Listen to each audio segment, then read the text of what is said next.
오늘 예배 나오신 여러분들 주님의 이름으로 환영합니다. 우리 옆에 분하고 뒤에 분하고 함께 인사할까요? 사랑합니다. 축복합니다.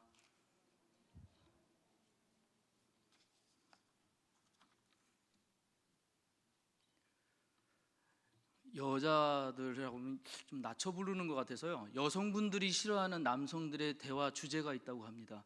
뭘까요? 다들 아시는 것 같은데 축구 이야기랍니다. 남자들이 축구 얘기하는 거 그렇게 보기 싫대요. 근데 이 축구 얘기보다 더 싫어하는 것이 있답니다. 군대 이야기랍니다. 근데 이것보다 더 싫어하는 게 있답니다. 뭘까요? 누가 말씀하신 것 같아요. 군대에서 축구하는 얘기 제일 싫어한대요. 그래서 왜 이 이야기들을 남자들은 그렇게 좋아할까? 그죠? 남자들은 특히 왜 군대 이야기를 많이 할까요? 자, 군대라고 하는 것이 남자들한테는 조금 의미가 다릅니다. 첫째, 남자들이 이 군대라는 것을 통해서 가정에서의 첫 분리를 이제 경험하게 되는 것이에요. 인류에 낙원하면 무엇이 떠오르시나요? 에덴이죠. 바로 에덴입니다. 근데 이 에덴의 뜻이 바로 기쁨, 즐거움, 환희 이런 뜻인데 에덴을 가정으로 표현합니다. 즉 뭐냐? 가정이 낙원이라는 것이에요. 여러분의 가정을 한번 떠올려 보십시오. 여러분의 입가에 미소가 번지시나요? 행복하신가요? 그것이 맞는 것입니다. 가정하면 평안한 곳이어야 되고 가정하면 행복한 곳이 되어야 합니다. 그게 가정의 표상입니다. 자, 그런데 그런 가정에서 분리되었다고 한번 생각을 해보십시오. 마음이 평안할까요? 불안할까요? 그것은 마치 죽음과도 같은 괴로움일 것입니다. 갈대아 우르에 머물고 있던 아브라함에게 하나님의 음성이 들렸습니다. 너는 너의 고향과 친척과 아버지의 집을 떠나 내가 내게 보여줄 땅으로 가라. 우리는 아브라함의 여정을 알기 때문에 이 부분에 대해서 깊이 생각하지 않습니다. 그는 믿음의 조상이 되었고 말씀하신 자녀의 축복을 받았기 때문을 알기 때문입니다. 그러나 족장시대의 친척과 아버지의 집을 떠난다는 것은 철저한 고립을 의미하는 것입니다. 그것은 죽음과도 같은 여정인 것입니다. 이때 하나님께서 하나님의 비전을 품고 떠난 아브라함은 그 마음이 성경에는 나와 있지 않습니다. 하지만 그 아브라함 마음이 어땠을까요? 정말 확신에 차서 정말 하나님은 날 잘 도와주실 거야 이런 마음으로 떠났을까요? 아마 모르긴 몰라도 일말의 그런 기대의 마음도 있었겠지만 걱정과 두려움과 공포의 감정 또한 갖고 있었을 것입니다. 바로 이것이 분리에서 오는 심리입니다. 군대로 떠나는 남자들의 심리에도 이런 동일한 것이 작용합니다. 그래서 군대라는 시간이 인생에서 더 특별하게 각인되는 것입니다. 남자들이 왜 군대 얘기를 많이 하나? 두 번째는 호칭의 변화가 있기 때문입니다. 군대 가기 전에는 어딜 가도 학생하고 부릅니다. 그런데 군대만 가면 아저씨로 바뀝니다. 외모가 어떻든 군복만 입으면 군인 아저씨가 됩니다. 저도 이제 그때 일을 지냈기 때문에 분명히 저는 학생이라는 마음을 가지고 버스를 타도 군복을 입고 있으면 아저씨 이리 와요, 아저씨 이쪽에 앉아요 이런 식으로 아저씨라 부르게 되더군요. 그 호칭의 변화가 단순히 그냥 그 호칭만 변한 것이 아닙니다. 남자들은 그 호칭으로 인하여 생각도 좀 변하기 시작합니다.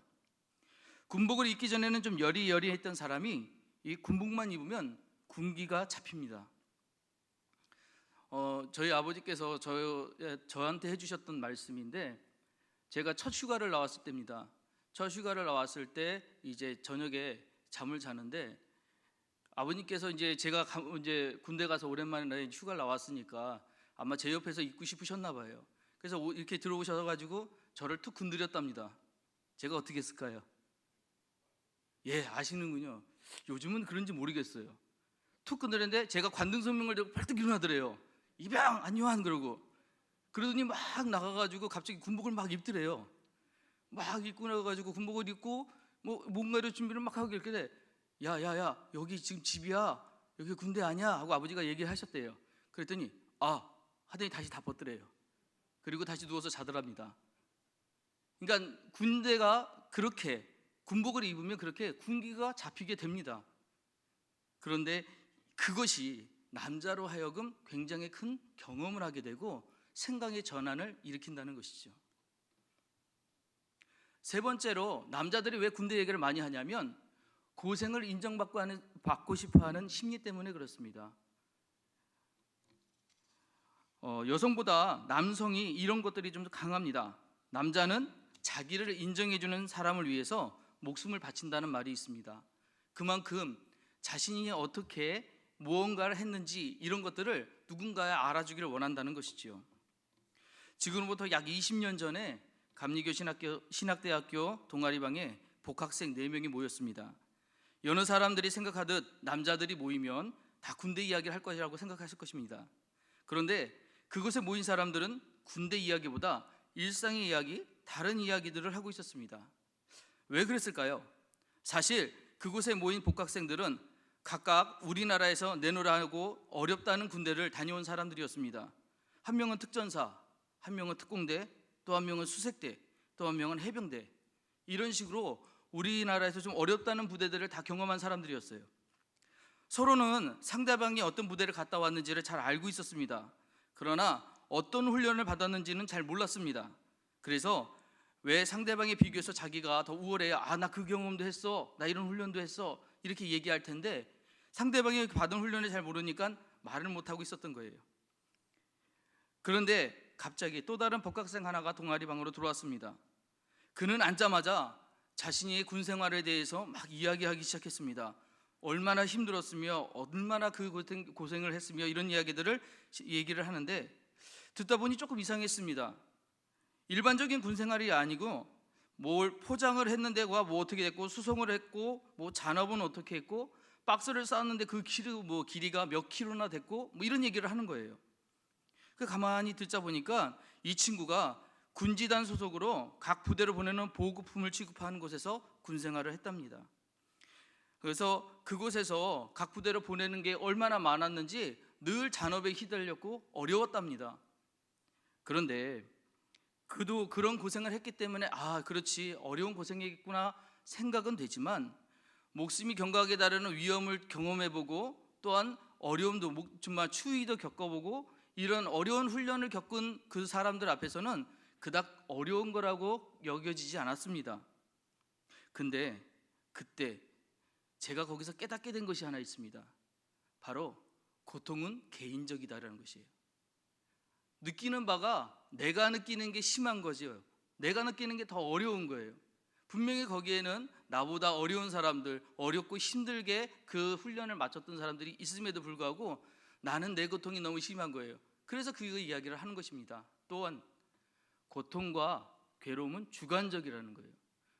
모든 사람들이 같은 것을 같이 생각하는 것이 아니라 내가 느끼기에 이런 식의 판단 기준이 있다는 것입니다. 이것은 곧 인간은 이기적이다라는 것입니다. 곧 자기 위주로 많은 것들을 생각한다는 것이죠. 그래서 자연 그대로 이것을 내버려두면 인간은 이기적 인간으로 멈추게 되어 있습니다. 그래서 필요한 것이 있습니다. 바로 훈련이라는 것입니다. 군대는 어떤 상황에도 그것을 헤쳐나가기 위해 훈련을 합니다. 그래서 군대에 다녀온 사람들은 좀 성장하고 또 성숙해지는 것입니다. 물론 모든 이들이 같은 훈련을 받는 것이 아니어서 그 효과가 미흡한 경우도 있습니다. 바로 아까 나중에 온 그 복학생 같은 경우입니다. 그럼에도 군대는 그에게 인생에서 큰 변화를 주는 곳임은 맞습니다. 제가 지금까지 왜 이렇게 장황하게 군대 이야기를 하느냐?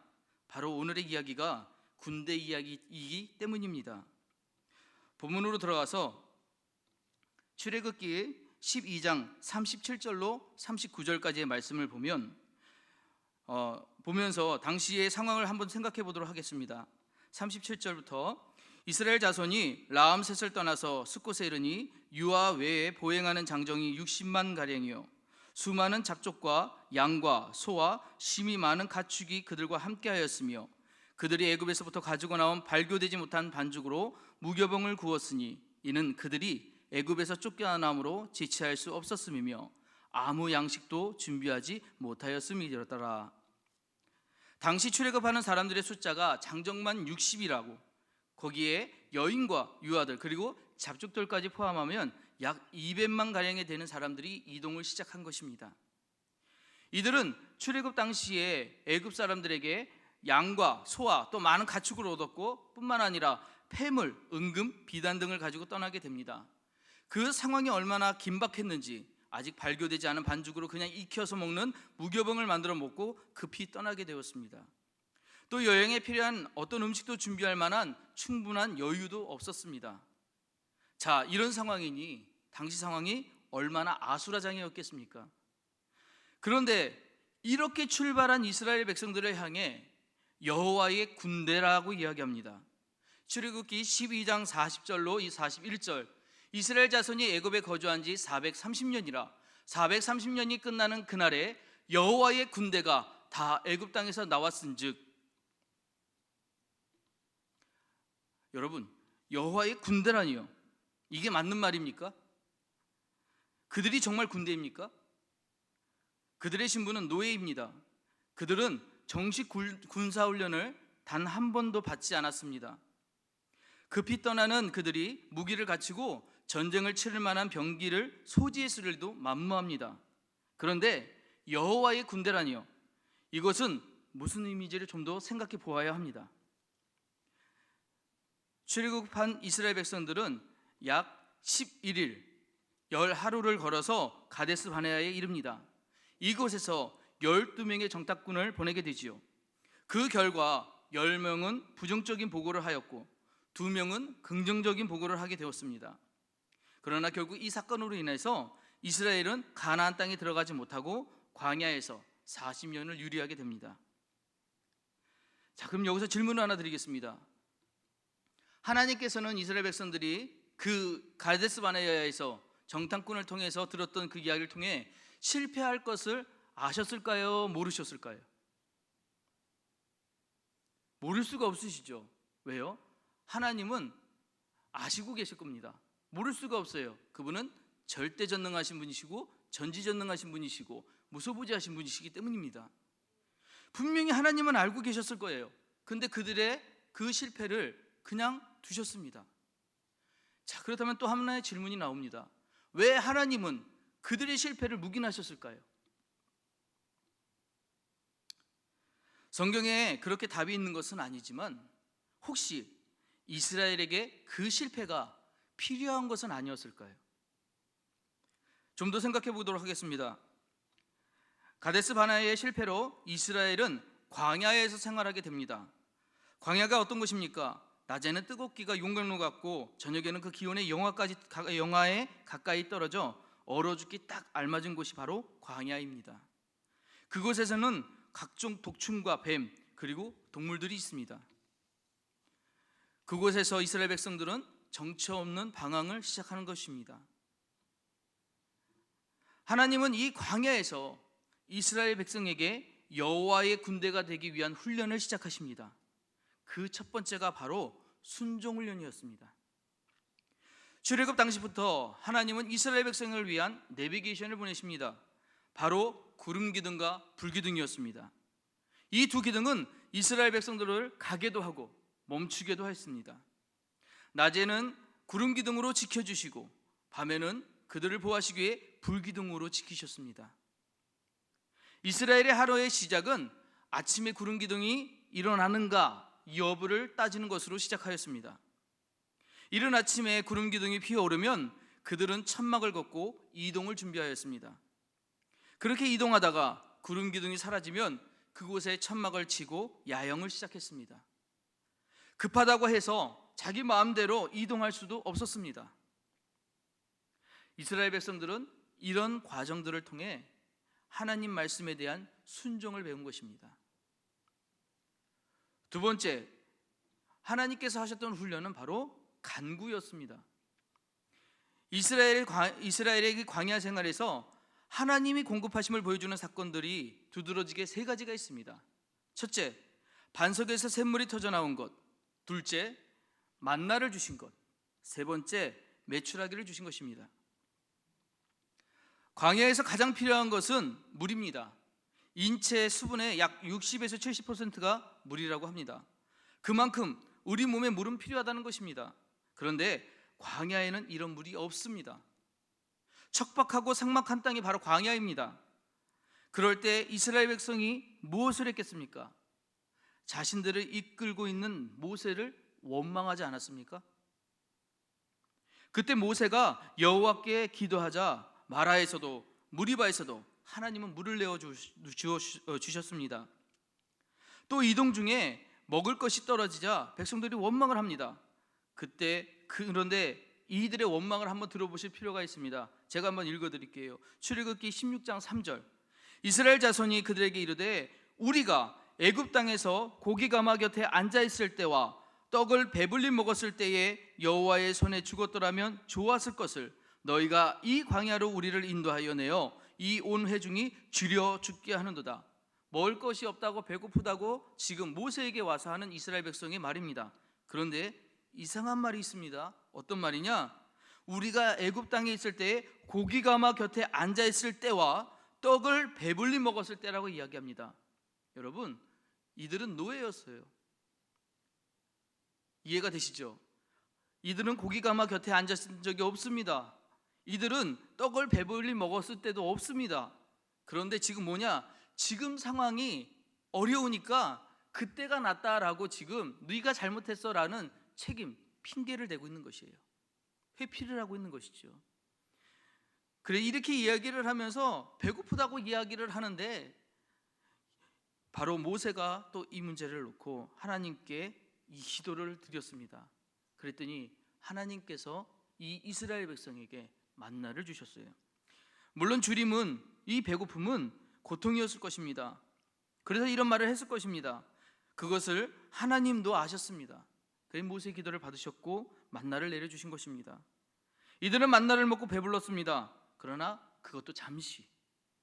또 고기가 먹고 싶답니다. 하나님은 그 기도도 들어주셨습니다. 그래서 메추라기를 보내 먹게 하셨습니다. 어떤 목사님께서 설교 중에 죄는 하마르티아라고 해서 관역에서 벗어남의 의미도 있지만 폭넓게 적용해서 관역에서 벗어나지 않아도 불평, 불만을 가지고 있으면 그것도 죄이다라고 하시더라고요. 불평도 죄라는 것입니다. 이스라엘의 불평은 하나님의 관역에서 벗어나는 것이었습니다. 즉 죄라는 것이죠. 그럼에도 그들에게 그런 일들을 하게 하신 이유, 하나님이 그것을 왜 이들을 겪게 하셨을까? 그것은 무엇일까요? 그들로 하여금 그 필요에 따른 기도를 하기를 원하셨다는 것이죠. 너희들 배고프구나, 배고픔의 기도를 해라. 그래서 내가 공급해 줌을, 내가 너희에게 이런 걸 줄 수 있음을 너희들이 알아야 된다라는 것을 가르치시기 위한 훈련이었다고 생각합니다. 하나님은 이스라엘 백성들의 불평 중에서도 그들이 그 필요를 구할 때 공급해 주시는 이가 누구인지를 알려주신 것입니다. 이것이 바로 광야에서 하신 훈련이었습니다. 자, 그럼 여호와의 군대란 의미는 무엇일까요? 여호와의 군대란 바로 세상 어떤 군대보다 강한 군사력을 보유한 군대가 아니라 바로 여호와께 소속되었다는 의미입니다. 군인은 국가의 소속입니다. 군인은 대한민국의 소속입니다. 또한 육군이든 해군이든 공군이든 자기가 속한 곳이 자신의 부대입니다. 여호와의 군대란 또 여호와의 통치를 받는다는 것입니다. 군인은 명령에 복종합니다. 만약 불복종하면 그 죄를 물어 영창에 가거나 전쟁 시에는 사형도 가능했습니다. 그만큼 군인에게 명령은 절대적인 것입니다. 여호와의 군대에게 하나님의 명령은 절대적인 것입니다. 세상의 어느 가치보다도 우선되어야 하는 것이 바로 하나님의 말씀인 것입니다. 사랑하는 성도 여러분, 세상은 캠핑입니다. 캠핑 좋아하시나요? 대답이 없으신 걸 별로 안 좋아하시는 것이죠. 캠핑의 의미가 무엇입니까? 집이 아니라는 것입니다. 캠핑을 가면서 나 캠핑 간다, 벽돌과 콘크리트를 쌓아가지고 거처를 짓는 사람은 없습니다. 가벼운 배낭과 텐트를 준비하여 여정 중 적당한 것에 터를 잡고 숙식을 해결하고 또 길을 떠납니다. 근데 이 캠핑에도 럭셔리가 있긴 합니다. 럭셔리가 뭔지 아시죠? 좀 사치스러움, 많이 좀 챙겨가는 것들. 요새는 캠핑 장비들이 천차만별이라고 하더군요. 금액에 따라 맞춰줄 수 있대요. 그 정도로 여러 종류들이 구비되어 있다고 합니다. 그러나 그 차이가 있긴 해도 결국 캠핑에 남는 것은 네세서리, 그것 필요라는 것입니다. 캠핑 중엔 많은 것을 가져가 봐야 짐입니다. 캠핑 중에는 좋은 것을 가져봐야 의미가 없습니다. 캠핑 중엔 필요한 것을 갖고 가야 합니다. 내 생명을 유지하는데, 내 배고픔을 이겨내는데 필요한 것들을 가지고 간다면 그것으로 만족하며 가는 것입니다. 그리고 배워가는 거예요. 아, 이런 경우는 이렇게 살아야 되는구나, 저런 경우는 저렇게 살아야 되는구나. 이 세상은 본향이 아닙니다. 결국 우리에게는 럭셔리가 아닌 네세서리가 필요합니다. 내가 그것만 만족된다면 더 이상 욕심낼 필요가 없습니다. 지금까지 말씀드린 여호와의 군대에는 독특한 특징이 하나 있습니다. 그것은 무기나 도구가 필요한 것이 아닌 단 하나의 훈련이 필요하다는 것입니다. 그것은 바로 믿음의 훈련입니다. 여호와의 군대는 믿음의 여부에 따라 그 소속이 달라집니다. 믿음이 있는 자들은 잘 흔들리지 않습니다. 믿음이 있는 자들은 잘 낙심하지 않습니다. 믿음이 있는 자들은 잘 포기하지도 않습니다. 믿음이 있는 자들은 겁내지도 않습니다. 믿음이 있는 자들은 걱정하지도 않습니다. 믿음만 있으면 지금 내가 겪고 있는 모든 상황이 그렇게 어렵지 않습니다. 왜냐하면 그 믿음의 바탕은 바로 하나님께 속해 있기 때문입니다. 그 믿음의 바탕은 바로 하나님에 속해 있다는 평안, 에이레네라고 하는데, 이 에이레네는 하나님이 주시는 평안입니다. 세상이 줄 수 없는 평안, 그것이 에이레네라고 합니다. 사랑하는 성도 여러분, 여호와의 군대로서 우리가 날마다 해야 되는 것이 있습니다. 바로 우리의 믿음의 시험입니다. 바울 사도가 말했습니다. 너희는 믿음 안에 있는가 너희 자신을 시험하고 너희 자신을 확증하라. 예수 그리스도께서 너희 안에 계신 줄을 너희가 스스로 알지 못하느냐? 그렇지 않으면 너희는 버림받은 자니라. 오늘 여러분의 믿음을 여러분들이 시험해 보시길 바랍니다. 그래서 내 믿음이 하나님 보시기에 부끄럽지 않은 믿음을 가지시기를 주의 이름으로 축원합니다. 여러분들이 그 믿음을 가지시고 이 땅을 살아가실 수만 있다면 지금의 어떤 상황도 그렇게 여러분에게 어렵지 않습니다. 그 어떤 시험도 여러분에게 그렇게 중요하지 않습니다. 단지 시간에 흘러 지나가는 과정일 뿐인 것입니다. 그 믿음이 있는지 여부를 여러분 항상 확인하시고 날마다 성장, 성숙해 가시는 성도 여러분이 되시기를 주의 이름으로 축복합니다. 기도하시겠습니다. 사랑의 하나님 아버지, 여호와의 군대로서 우리를 불러주시고 하나님께 속하여 있음을 알게 하시니 참으로 감사드립니다. 하나님의 속한 자로서 날마다 그 마음을 새롭게 하고 그 믿음의 시험을 통하여 조금 더 성장하게 하시고 조금 성숙한 내일을 기대하게 하여 주옵소서. 오늘 함께 예배드리는 모든 성도들과 특히 교사로 헌신을 다짐하는 교회학교 모든 교사들에게 하나님의 놀라우신 지혜와 사랑과 은혜가 항상 함께 하시기를 바라며 예수님의 마음으로 아이들을 가르치게 하시고 열정과 헌신의 결실이 하나님께 영광이 되게 하여 주옵소서. 지치지 않도록 육신의 힘을 주시고 인내할 수 있도록 마음의 평강을 주옵소서. 사랑할 수 있도록 온전한 마음을 갖게 하여 주옵소서. 우리의 연약함을 담당하사 담대하게 살게 해주실 것을 믿사오며 우리 교사가 되시는 예수님의 이름으로 기도합니다. 아멘.